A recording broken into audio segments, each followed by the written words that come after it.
kalau untuk mau niatnya mau jadi pengusaha dari mulai kecil harus dilatih insting berusaha. Jadi seperti layaknya seekor singa melatih anaknya untuk berburu supaya dia bisa bertahan hidup. Nah, itulah yang harus kita lakukan. Jadi insting usahanya itu harus dilatih, Bu Dewi. Halo teman-teman, kembali di Binara Podcast di bawah naungan Politeknik Bina Madani. Kali ini Binara Podcast kedatangan tamu Bapak Henry Hamzah. Oke. Sebelum kita ngobrol-ngobrol lebih lanjut, saya panggilnya Mas Henry aja ya. Siap, Bu Dewi. Ya. Oke, sebelum kita lanjut, mari kita simak profil beliau.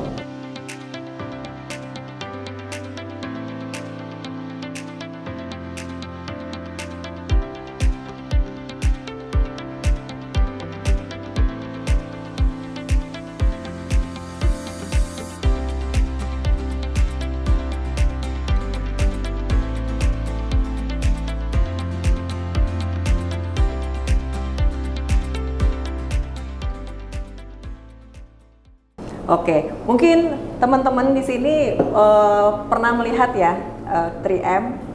Nah, ini ada produk beliau nih yang diproduksi nih, dan juga ada Tessa nih. Mungkin Mas Henry bisa cerita sedikit nih tentang produk-produk yang diproduksi sama PT Futari nih, Mas. Oke.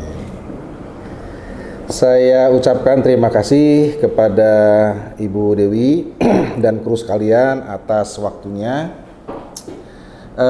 Perusahaan kami bergerak di bidang penyediaan part untuk otomotif.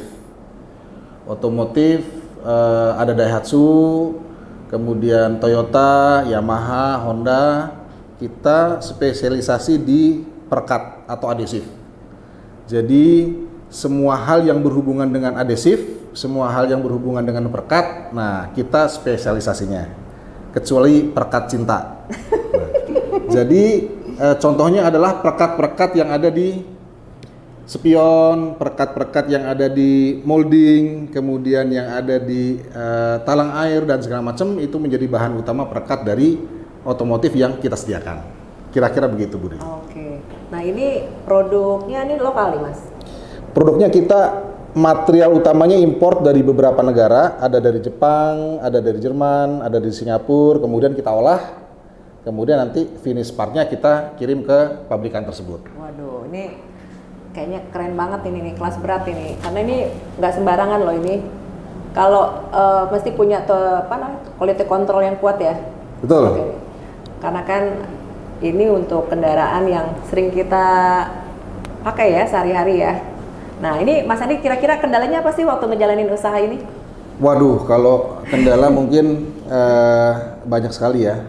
Yang pertama adalah mengenai kompetensi. Jadi kalau di dunia industri otomotif itu kita langsung berhadapan dengan mereka-mereka yang datang dari Jepang, pabrikan-pabrikan dari Jepang, pabrikan-pabrikan dari Malaysia, pabrikan-pabrikan dari sekitar ASEAN lah.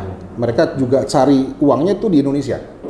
Gitu. Jadi mereka sengaja invest di Indonesia, sengaja bangun pabrik di Indonesia, kemudian mereka masuk ke pabrikan-pabrikan yang ada di Indonesia seperti Daihatsu, Toyota dan segala macam. Nah, kita sebagai orang Indonesia, sebagai pribumi, kita menghadapi hal itu aja udah takut gitu ya. Kalau kita mentalnya kurang gitu ya, kita udah takut. Oh, nanti kualitasnya begini, kualitasnya begini, bisa diterima apa enggak dan segala macamnya.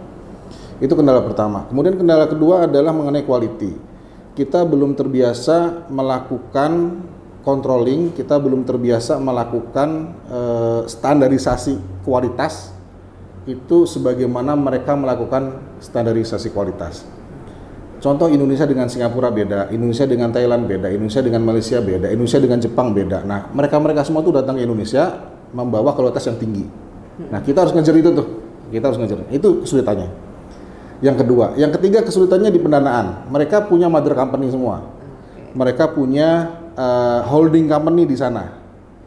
Sedangkan kita tumbuh dari kecil di sini. Gitu. Tapi jangan takut, itulah kecil-kecil cabai rawit gitu ya. Jadi kita malah bisa memukul mundur perusahaan-perusahaan gede itu. Wah, Jangan takut.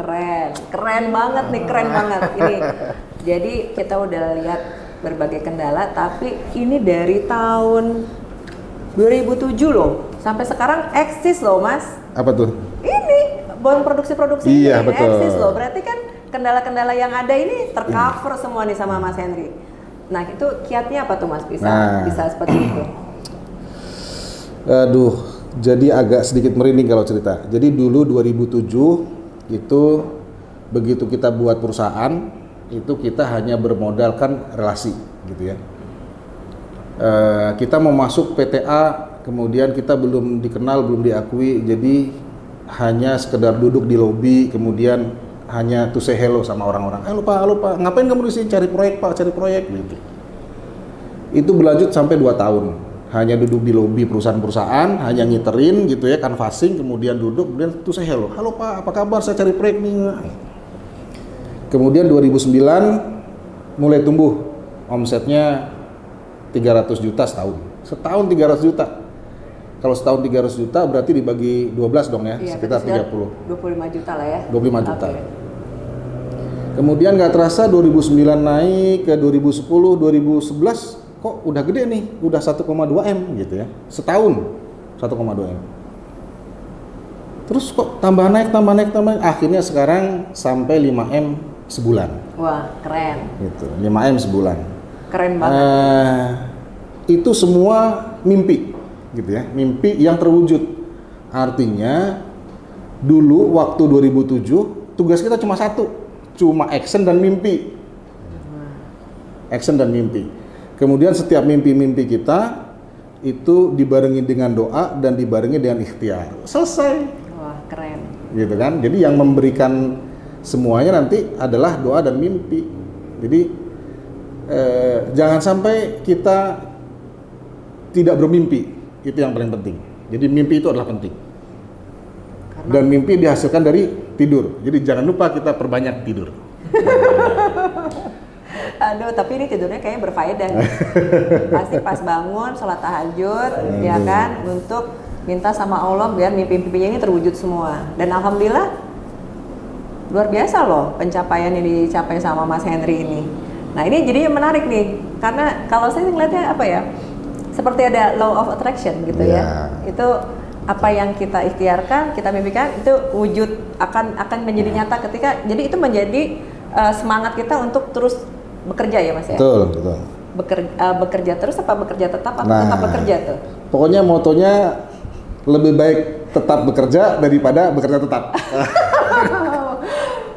Berarti kalau begitu dari dulu memang cita-citanya pengen jadi pengusaha atau bagaimana ya? Iya, saya pertama kali itu dulu ditanya cita-citanya jadi apa, itu cita-citanya jadi dokter. Kalau enggak jadi presiden. Aduh, emang tinggi banget ya cita-citanya ya. Jadi karena ketinggian nggak nyampe jatuh kan, jatuhnya ke bulan. Di antara bintang-bintang. Nah, di antara bintang-bintang. Jadi kalau cita-cita itu emang harus tinggi. Nanti kalau jatuh ya ke bulan. Di bulan. Jangan sampai cita-citanya ke bulan, kalau jatuh ke bumi. Ya, kan, jadi nggak dapat apa-apa. Sebenarnya cita-cita secara sengaja itu nggak ada. Malah cita-citanya waktu itu secara sengaja itu mau menjadi jenderal gitu ya. Karena idolanya itu Pangeran Diponegoro. Oke. Karena apa? Pangeran Diponegoro itu adalah pahlawan yang melakukan peperangan sangat singkat. Dari 1825 sampai 1830, 5 menit. Ya kan? Sore. Saya banyak bercanda nih, maaf. Jadi karena idolanya itu jadi jenderal, jadi masuk Akabri dan alhamdulillah nggak diterima pulang lemes lah gitu ya, rontok semua ini persendian tulang-tulang. Akhirnya mulai membangun kembali gitu ya. Kalau nggak jadi jenderal ya jadi pengusaha. Dari situlah kita mulai memperbaiki niat gitu. Iya, kayaknya waktu itu lulus SMA tahun berapa tuh Mas? 96 ya?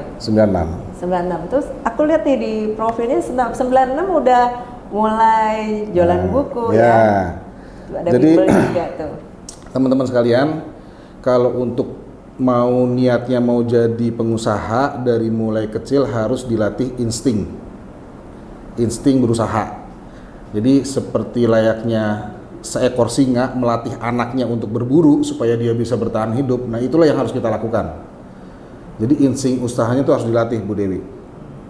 Dulu karena cita-citanya mau jadi pengusaha besar, jadi pertama jualan buku ke anak-anak SMA. Karena kita cowok kan, jadi jualannya ke anak-anak cewek. Ya. Sekalian tebar pesona. Tebar pesona. Setelah itu kita coba buka, waktu itu SMA udah mau lulus, iseng buka iklan kecil di pikiran rakyat. Itu harganya tuh 25.000 satu hari. Saya minta orang ke orang tua, terus saya pasang iklan les privat matematika untuk anak SMP gitu. Iseng itu padahal. Saya bayar 75.000 untuk 3 hari, Rebo, Kamis, Jumat. Saya pasang iklannya, karena kalau Sabtu Minggu beda lagi harganya. Begitu saya pasang, udah. Nggak menyangka kalau ada yang respon, ada yang telepon dan ada yang kirim surat. Tolong datang ke alamat ini, anak saya mau diles, gitu ya. Nah, sebelum datang saya tanya, les matematika itu berapa sih? 110.000, oh 125.000, oke. Akhirnya begitu ketemu orang tuanya, saya bilang, Bu, 125.000 untuk 1 bulan. 3 orang yang minta les, semuanya sama, 125.000. Jadi waktu 96, saya udah punya penghasilan 125.000 kali 3. Waduh, kalau di ini kan lulus SMA. Sekarang jadi berapa tuh? Udah 2 juta. 375 jadi waktu itu. Ya? Itu uang jajan, dan itu orang tua nggak tahu. Hebat. Kira-kira gitu. Jadi instingnya harus diasah. Bagaimana cara ngasah insting sekarang? Ya iseng-iseng aja. Coba buka jualan di online gitu ya. Coba-coba jualan sesama teman, itu kan melatih insting sangat dasar. Benar. Dan pada dasarnya semua manusia itu diciptakan untuk berdagang ceritanya. Kita bekerja itu memperdagangkan diri kita loh ke perusahaan. Sama aja ya? Sama aja, gitu kan. Kita memperdagangkan diri kita, gitu. Kita menjual diri kita, menjual diri. Gitu. Oke. Menarik banget tuh ya, dari mulai lulus SMA udah terlatih instingnya, makanya tadi untuk merintis usaha yang sekarang udah besar ini juga nggak main-main gitu. Mentalnya udah kelatih. Kuat di lobby ya, 2 tahun ya? Kuat. Ternyata memberikan hasil yang maksimal nih. Aduh, saya sambil minum nih Bu Dewi. Oke, kita ini dulu, kopi kita nikmatin dulu. Dulu kita mengharapkan brand itu susah. Kenapa? Karena belum dikenal di dunia luar.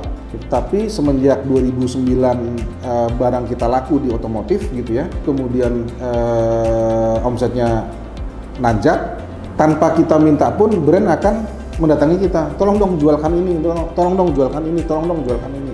Cobalah mulai dengan niat yang sangat mulia. Coba.